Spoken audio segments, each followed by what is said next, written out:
আপনার ফোনে আপনি যে কোনো অ্যাপস লক করে রাখতে পারেন। লক করার জন্য আপনাকে একটি ছোট্ট অ্যাপ্লিকেশন ডাউনলোড করে নিতে হবে প্লে স্টোর থেকে। তো প্লে স্টোরে আসার পরে আপনারা এখানে সার্চ করবেন। প্লে স্টোরে আপনাকে সার্চ করতে হবে অ্যাপ লক প্রো।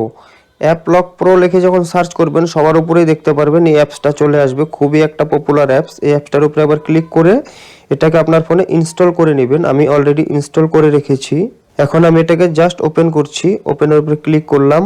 খুব সিম্পল এরকম একটা ইন্টারফেস আসবে। এখন আপনাকে এখান থেকে একটি 6 সংখ্যার পাসওয়ার্ড সেট করে নিতে হবে। তো আমি একটা ইজি পাসওয়ার্ড সেট করে নিচ্ছি 1 2 3 4 5 6। পাসওয়ার্ড দেওয়ার পরে এখানে একটা অপশন পাবেন দেখুন ক্রিয়েট, এটার উপরে একবার ক্লিক করবেন। সেম পাসওয়ার্ডটি আবার দিতে বলছে, আমি আবার দিয়ে দিচ্ছি 1 2 3 4 5 6। দেওয়ার পরে এখানে একটা অপশন পাবেন সেভ, একবার এখানে ক্লিক করবেন। এখানে একটা এরকম ইন্টারফেস আসবে সিকিউরিটি করছেন, এখান থেকে আপনি স্কিপ করে দিবেন। এখান থেকে একবার ওকে করে দিবেন।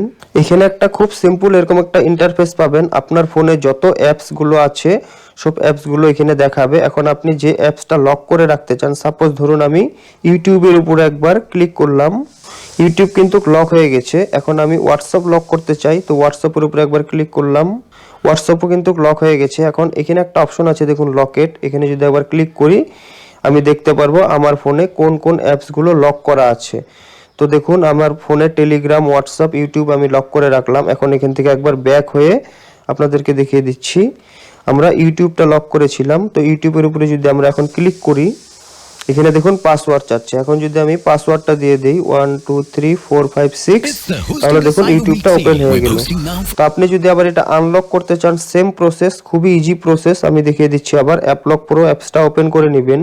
ওপেন করার পরে এখানে আপনাকে পাসওয়ার্ডটা দিতে হবে, যেটা পাসওয়ার্ড সেট করেছেন 1 2 3 4 5 6। সেট করার পরে এখান থেকে একবার স্কিপ করে দিবেন।